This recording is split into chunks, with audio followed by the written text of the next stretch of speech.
लिखो, मतलब लिखो क्या मतलब समझो। फास्फोरस के तीन फॉर्म होते हैं, रेड, व्हाइट और ब्लैक, हमारे काम के, और भी बहुत सारे होते होंगे तो हमें नहीं जानते। P4।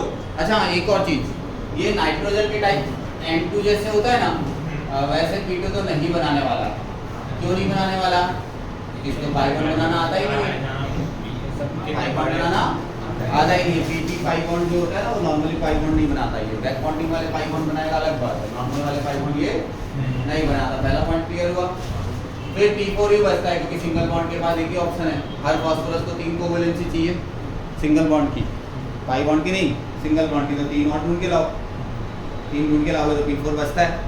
ठीक है, अभी P4 जो है उसके अगर ज्योमेट्रिकल डिस्क्रिप्शन देखूँ तो हर बार कैसा है, ये स्क्वायर पिनर नहीं है, दिखने में स्क्वायर पिनर लग रहा है लेकिन स्क्वायर पिनर नहीं है। मतलब कैसा है, टेट्राहेड्रॉन हो गया।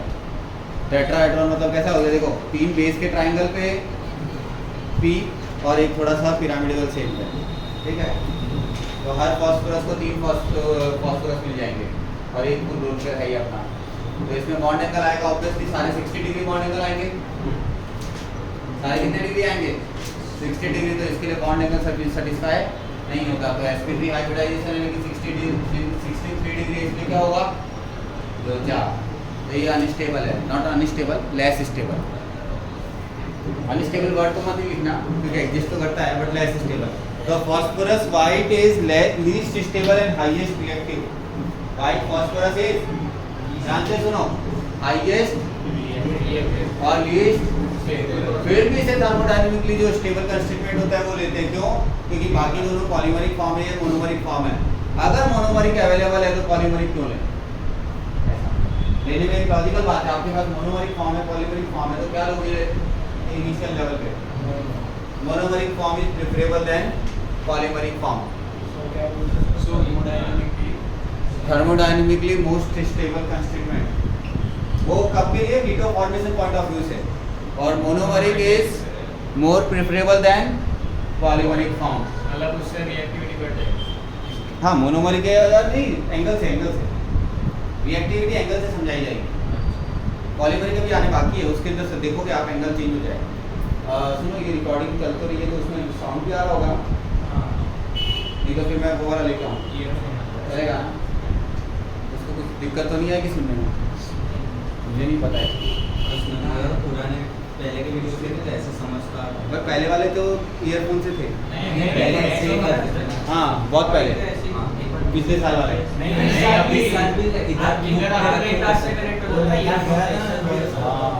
हाँ, पिछले साल तुम्हारे देखे तो नहीं मैंने, ऑडियो वीडियो क्लियर होता है ना। याद आ गया मेरे को, इसमें मैं इसके YouTube पे मैंने जो डाला था ना लिंक, ऐसे मैंने जाके देखा। अरे क्या है भाई,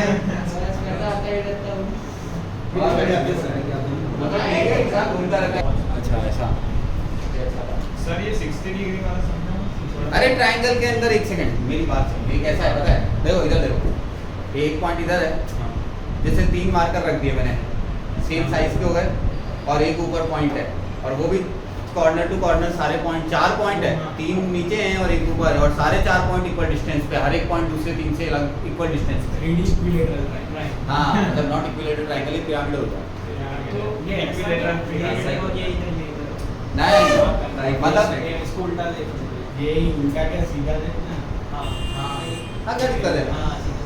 अरे भाई समझो, ये जैसे देखो, ये दोनों पॉइंट ए है, ये दोनों पॉइंट ए हैं, ये दोनों पॉइंट ए हैं, ठीक है, और ये दोनों पॉइंट भी अगर ए हो जाए तो क्या दिक्कत है? बताओ क्या दिक्कत है? एकदम 100% सिमेट्रिकल आ गया। अभी कोई भी 2 बॉन्ड एंगल, ये एक बॉन्ड है, ये एक बॉन्ड है, ये एंगल कितना आएगा? 60। अभी इस ट्राइंगल को रेफरेंस ले लो, तो ये बॉन्ड एंगल, ये बॉन्ड एंगल, ये बॉन्ड एंगल, क्या अभी पूछ रहे हो? इक्विलेटरल ट्राइंगल मैंने हिंट भी दे दिया, अभी क्या बचता है? हिंट मिलने के बाद क्या बचता है ऐसा? ठीक है, कोई बात नहीं। 60 लेकिन अनकंफर्टेबल जोन पे है वो, ठीक है, मतलब उससे ज़्यादा स्टेबल वाले को फॉर्म बनाएगा। तो थोड़ा अगर उसको एक सर्टेन वो क्या होता है, एक्टिवेशन एनर्जी मिल जाए तो क्या करेगा वो?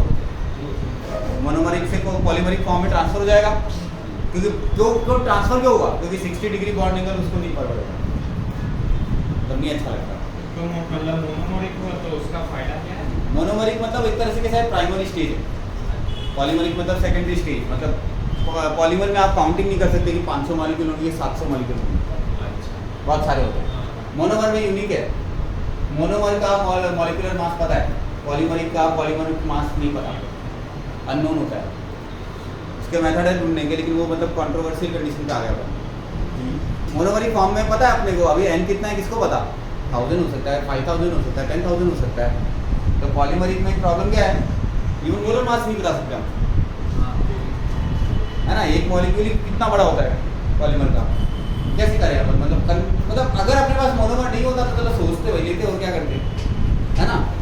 पॉलीमरिक फॉर्म इज मतलब लेस प्रिफरेबल। मोनोमरिक अवेलेबल है, फिर काहे टेंशन। और दूसरी चीज़ भी होती है लेटाइस, पॉलीमरिक फॉर्म की लेटाइस में भी लोचा आएगा। लेटाइस अगर फिक्स है तो डेंसिटी फिक्स है, डेंसिटी फिक्स है तो क्या है, अपन वो हीट ऑफ फॉर्मेशन को 0 लेके चलेगा। लेकिन अगर डेंसिटी फिक्स नहीं है, पॉलीमरिक फॉर्म ले रहे हैं हीट ऑफ फॉर्मेशन में, तो फिर क्या डेंसिटी अलग अलग है, इसलिए हीट ऑफ फॉर्मेशन भी अलग अलग आएगा। तो फिर रेफरेंस ही आपका वेरिएबल है, रेफरेंस वेरिएबल नहीं हो सकता। रेफरेंस क्या होना चाहिए, आपके एक्सपेरिमेंट आज आप कर रहे हो और 4 दिन बाद कर रहे हो तो चेंज नहीं होना चाहिए वो एक्सपेरिमेंट का रेफरेंस। आज आपके एक्सपेरिमेंट का पॉलीमरिक फॉर्म ऑफ फास्फोरस लिया और 3 दिन बाद में वापस लिया फास्फोरिक का कोई भी पॉलीमरिक फॉर्म, दोनों की डेंसिटी अलग है, मतलब हीट ऑफ फॉर्मेशन बेस ही अलग है। तो हर बार दोनों ये आपकी एक ही रिएक्शन के 2 अलग रिजल्ट आएंगे 2 दिन में, ये तो गलत हो गया। 3 दिन में अलग रिजल्ट आ गए, प्रैक्टिकली ये स्टेटमेंट क्या बोला जाएगा, ठीक बात है। तो इसके लिए मोनोमरिक फॉर्म में ये हमेशा सेम आएगा, चाहे जो भी हो।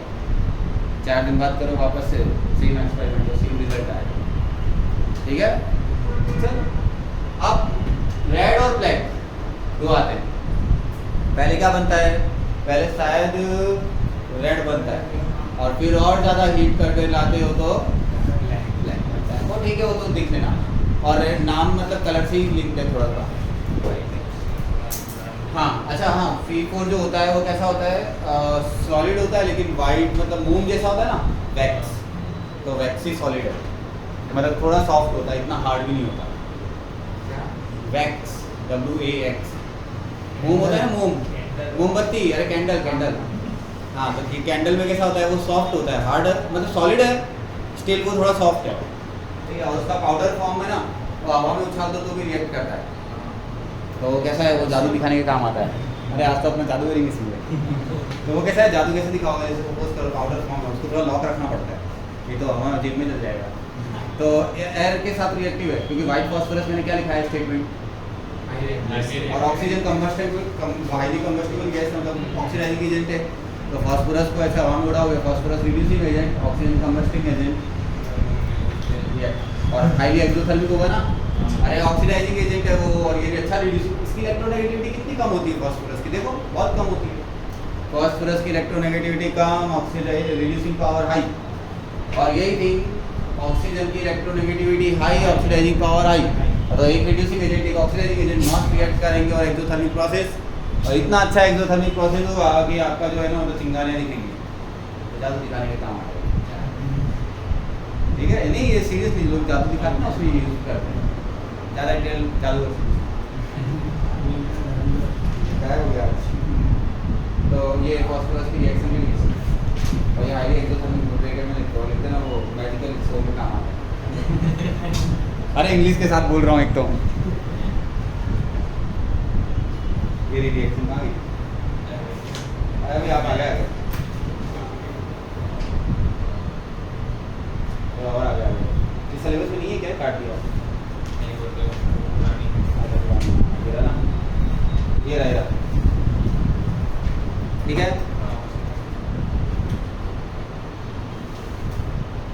वाइट के लिए हाँ, इसीलिए वो क्या है, वो चिंगारी दिखेगी। एक्सोथर्मिक में मतलब क्या होता है, हीट होती है, हीट का एक सर्टेन लेवल होता है, वो विजिबल रेंज में आ जाता है, चिंगारी लगेगी।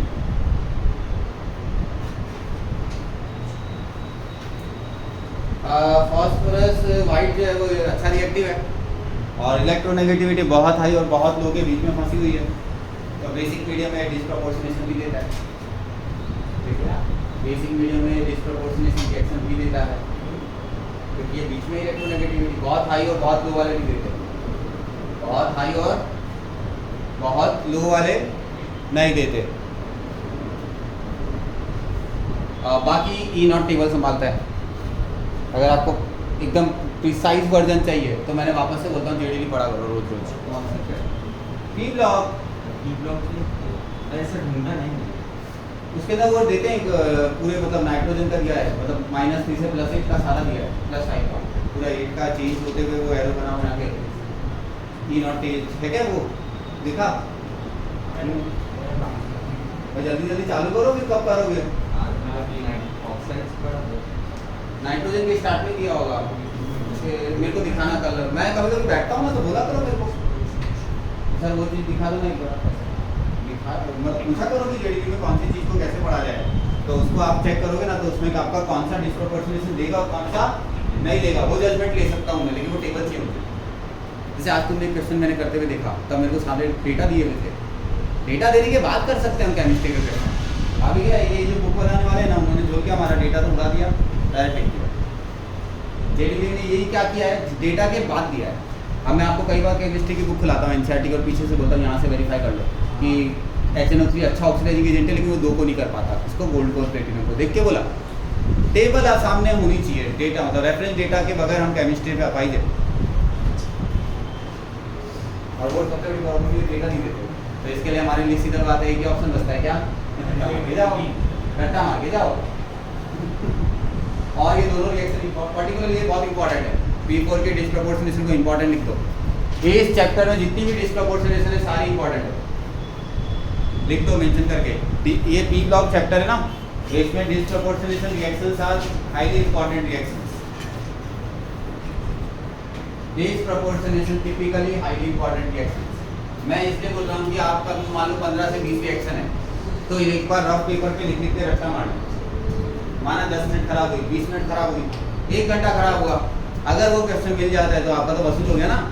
अरे पूरा दिन डाल के एक क्वेश्चन मिल जाए वसूल है। 100 क्वेश्चन आते हैं, 700 दिन पढ़ाई होती है, 7 दिन 1 वीक का एक क्वेश्चन भी वसूल है। 100 भी नहीं आते हैं, 100 क्वेश्चन आते हैं, 700 दिन की पढ़ाई होती है, तो मतलब 7 दिन का एक क्वेश्चन एवरेज, एक सप्ताह का खर्च करके अगर एक क्वेश्चन मिलता है तो क्या दिक्कत है, चलो खर्च। इससे बेटर कोई काम कर रहे हो तो मत करो, नहीं हो ये कंफर्म ही है चांसेस है ही हैं, कंफर्म तो क्या ही होता है। कंफर्म तो भरोसा उठ गया मेरा कंफर्म बोलने का। यही कंफर्म नहीं है कि वो होगी कि नहीं होगी अगली साल, मतलब होगी लेकिन किस फ्रेम में होगी वो कंफर्म नहीं है। होगी वो ठीक है, लेकिन फ्रेम मतलब समझ लो जैसे बोर्ड है कैंसिल हो गया, अब ये भी एक कंफर्मेशन क्या था। सुबह सुबह से लेकर रात तक एक ही स्टेटमेंट होते बोर्ड में मार्क्स आने वाला, बोर्ड में मार्क्स आने 12 वाला तो मतलब चालू यही टारगेट होता है बोर्ड के मार्क्स, बोर्ड के मार्क्स, बोर्ड के मार्क्स। नहीं होती है अभी, हाँ ठीक है एक्सटेंड क्या ही करोगे, पता नहीं क्या ही होगा, छोड़ो ना, बस आप तो पढ़ो और पढ़ाओ, आपका नुकसान नहीं जाएगा वो गारंटी है। अगर आपने मुझसे मैथ्स और फिजिक्स सीखा है ना तो आपको इंजीनियरिंग में काम लग जाएगा, आप वो टेंशन मत लो कब काम लगे, वो मेरी गारंटी। आपका एक लेवल होगा वर्कआउट करने का, आप हर चीज़ को एक अलग तरह से एनालिसिस करोगे, नॉर्मल आदमी से बहुत अलग होगा। फिर आगे आप फॉस्फोरस के 2 रिएक्शन देख ली, 60 डिग्री वाला वर्कआउट देख लिया, अनस्टेबिलिटी देख ली और थर्मोडायनामिकली स्टेबल कंस्टिट्यूएंट इसको क्यों लिया वो रीजन समझ लिया, क्योंकि मोनोमरिक फॉर्म है। अभी पॉलीमरिक फॉर्म कौन कौन से हैं, रेड एंड ब्लैक, वाइट तो खुद था, ठीक है। अभी रेड वाले में क्या होता है कि P4 का पॉलीमरिक फॉर्म ड्रॉ कर लो, ये रेड है, देख के ड्रॉ कर लो। अब बताओ कहीं ना कहीं क्या हो गया, एक बॉन्ड तोड़ दिया आपने 60 डिग्री का, मतलब रिड्यूस कर दिया आपने, बॉन्ड एंगल क्या कर दिया, इंक्रीज कर दिया। एक्चुअली एक बॉन्ड एंगल क्या कर दिया, 60 वाला तोड़ दिया, तो चेक करो वो बॉन्ड एंगल क्या हो गया, एक बॉन्ड तोड़ दिया आपने, हॉरिजॉन्टल वाला तोड़ दिया, मान लो ऐसे दिखाने के लिए बोल रहा हूं, ये 4 थे है ना, सारे P थे, तो आपने ये बॉन्ड एंगल तोड़ दिया, ठीक है, क्योंकि अपने बॉन्ड एंगल क्या है 60 डिग्री कम स्टेबल है, तो इसको तोड़ दिया, दोनों साइड से जोड़ दिया, पॉलीमरिक फॉर्म बन गया। अब बॉन्ड एंगल को लिमिटेशन हटा दिया हमने, थोड़ी कम कर दी, बॉन्ड एंगल की लिमिटेशन थोड़ी कम कर दी, अभी भी बाकी है अंदर वाला, अगर वर्टिकल वाला भी तोड़ दो तो और अच्छा है, तोड़ते थोड़ी देर बाद, ठीक है। एक साइड का तोड़ दिया, हॉरिजॉन्टल बोल दो या वर्टिकल बोल दो, कोई भी मतलब कोई भी 4 में से एक बॉन्ड तोड़ते जाओ और फिर लिंक बना दो, हर बार तोड़ोगे तो दोनों साइड बैलेंस खाली, एक फास्फोरस का एक बॉन्ड तोड़ दिया तो इन दोनों की वैलेंसी खाली, वैसे अगले वाले का तोड़ा फिर जोड़ दिया, पॉलीमरिक बन गया। अब पॉलीमरिक में फाउंडेशन ये कि 100 मॉलिक्यूल जुड़ेंगे या 500 मॉलिक्यूल जुड़ेंगे, गारंटी नहीं है। और ब्लैक के अंदर क्या हो जाएगा, ब्लैक के अंदर ऑलमोस्ट कैसा है कि सारी इंटरनली बॉन्ड टूट जाएगी, मतलब ये भी तोड़ दो, ये होली नहीं चाहिए, ठीक है। और ये 16 ही हो गया, वो अब 3D में तो मतलब आप वो नहीं बचे तो आप अपने रेंडमाइज आ जाएंगे, मतलब जो इनको अच्छा लगता है कितना 190 डिग्री का 190 तो नहीं हो पाएगा क्योंकि वो एक सॉलिड एंगल का कॉन्सेप्ट हो रहा है। अच्छा ब्लैक में भी फिर अल्फा बीटा ब्लैक आते हैं, इतना पढ़ने की ज़रूरत नहीं है, इतना पढ़ने की ज़रूरत नहीं है।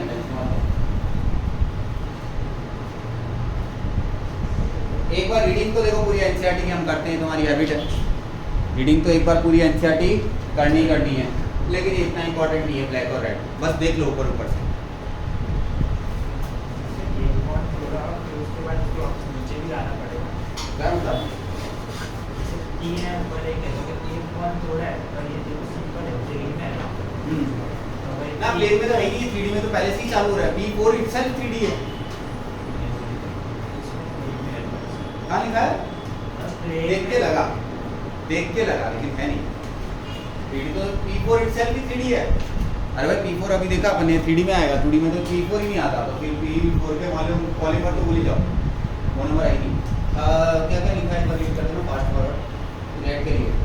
Red phosphorus is obtained by heating white phosphorus at 570 Kelvin in an inert atmosphere for several inert atmosphere को अंडरलाइन कर लो, रिएक्टिव नहीं होना चाहिए एटमॉस्फेयर, अगर दूसरे में रिएक्टिव हुआ तो वो फास्फोरस तो रिएक्ट करने बैठा ही है, P4 वाइट तो रिएक्ट ही करने बैठा है, बस उसको चांस मिले किसी से रिएक्ट करने का, वो तो रेडी बैठा है, उसको देना मत चांस, नहीं तो आपका P4 रेड नहीं बनेगा, P रेड नहीं बनेगा, ठीक। तो इनर्ट एटमॉस्फेयर वहाँ पर मेंशन करना जरूरी है। इनर्ट एटमॉस्फेयर में कौन होना चाहिए, मतलब इनर्ट गैसेस चलेंगी, नाइट्रोजन भी चलेगा, सॉरी हाँ फॉर सेवरल डेज, बराबर वो ठीक है, काइनेटिक्स में पढ़ा है ना टाइम का काम, डेज बहुत छोटी क्वांटिटी है। रोस्टिंग जैसा तो सालों लगता है क्या अरे रोस्टिंग सॉरी काय नाम है रोस्टिंग हाँ रोस्टिंग चलो 300 डिग्री मेंटेन कर 300 डिग्री कौन सा है भी है इंडस्ट्री में 300 बहुत चिंदी सा लगता है। आजकल में 2000 2000 चल रहा था, 2000 थोड़ा हैवी लग रहा था, चलो 1000 रख लेते हैं, 500 से 1000 तक इंडस्ट्री वर्क करती है, ठीक है। अरे घर पे पानी तो बॉईल करते हैं ना, पानी बॉईल कर लेते हैं तो 100 तो ऐसे ही दे देते हैं अपन, और मतलब पूरा गैस ज़्यादा कर देंगे तो 150-200 तो अपन नहीं बता देते घर पे ही, कौन सा हैवी हुआ? हाँ इधर ज़्यादा है 2000 वाला, वो हैवी होता है, फुल टाइम वो बहुत हैवी है 2000 का। प्रॉब्लम ये जितना ऊपर जाओगे ना उतना डिफिकल्ट बढ़ते जाएगा, क्योंकि एनवायरनमेंट उतना ज़्यादा क्या एब्जॉर्ब करेगा। फिर वो न्यूटन्स लॉ क्या बोलता है कि जितना टेम्परेचर आपका ज़्यादा है उतना ज़्यादा आप एमिट करोगे, फिर सिग्मा E8 तो टेम्परेचर ज़्यादा, हाँ जो भी है अभी ठीक है, तो टेम्परेचर ज़्यादा है तो आपका रिलीज भी ज़्यादा होगा, अब रिलीज ज़्यादा होगा तो आप मेंटेन करने में आपको ज़्यादा सप्लाई देनी पड़ेगी, सप्लाई मेंटेन करना बहुत मुश्किल हो जाता है, इतना हीट पर यूनिट टाइम कहाँ से लाओगे, ठीक है। चलो इससे ज़्यादा डिस्कशन होगा, आगे continue. Red phosphorus is heated under high pressure. A series of phases of black phosphorus is formed. Red phosphorus possesses iron-grey luster.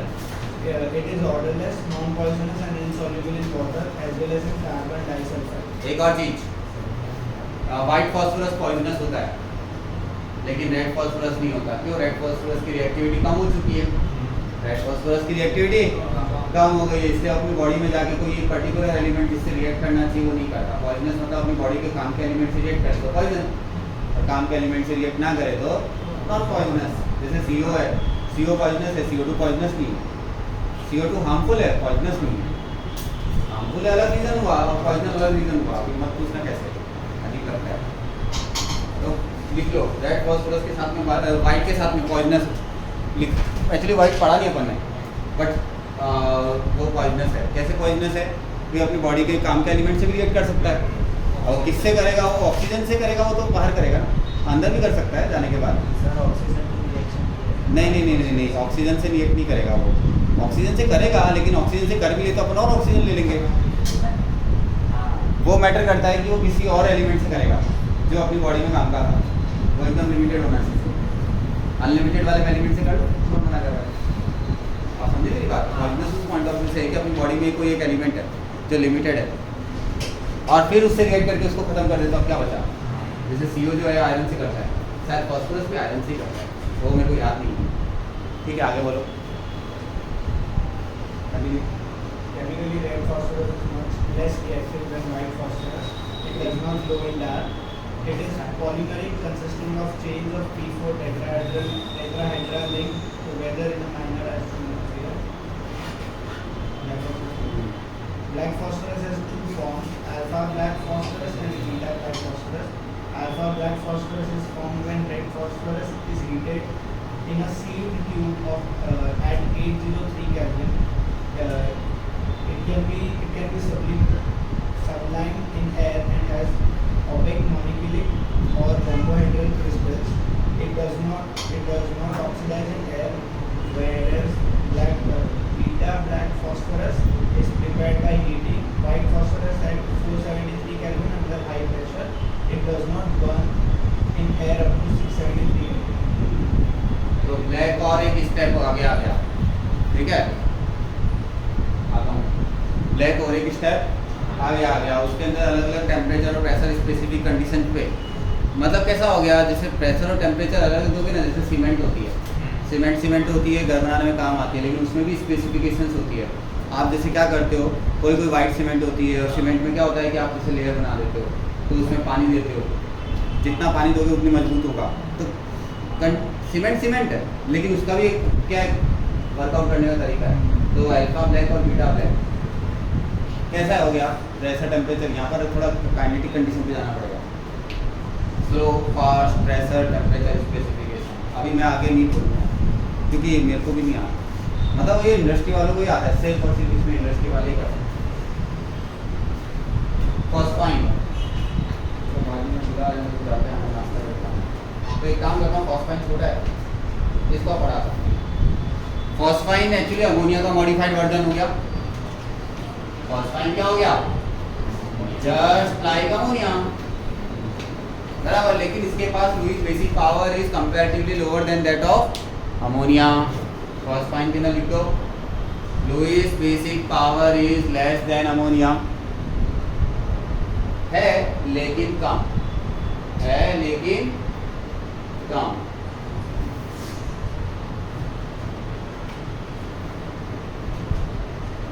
Preparation, एक तो P4 का वाइट का OH माइनस से अभी बनाया था अपन ने PS3, दूसरा फॉस्फाइड ले लो, क्या ले लो?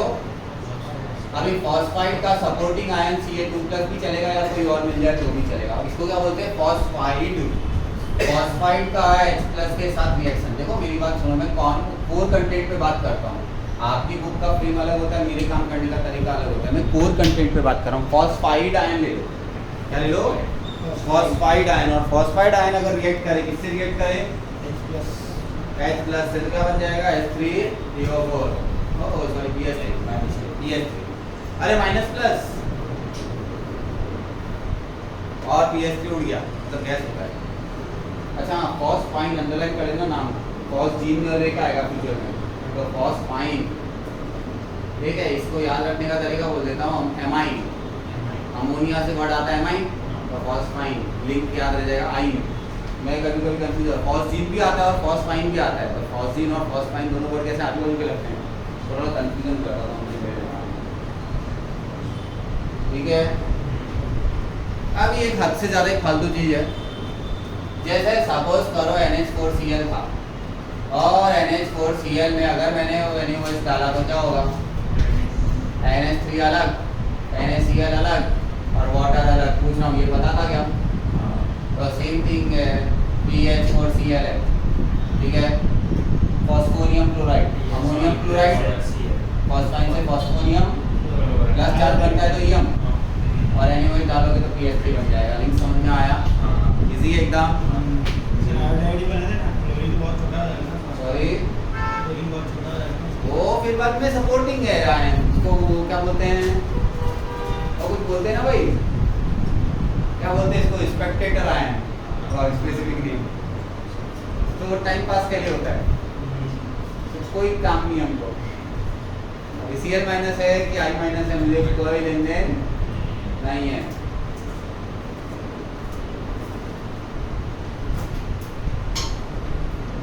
पानी है क्या थोड़ा एक्स्ट्रा? दोगे आज? इतना नहीं सर, और भी चाहिएगा, पर झुकी नहीं होनी चाहिए बॉटल। कोई याद नहीं देगा। आज ये झूठा किया। तो जेनिस को है ना एक ठंडे पानी की बोतल ले आएगा घर से, बाजू में ना ना ना, वो कुछ ना हाल है, इससे कुछ झूठी है, वो ना हाल है। सर चलो सर खा लो, फिर वो हाँ, वेट कर रहा है। चलो इसको पॉज वो तो डॉक्टर साहब से ले आऊंगी मैं। आप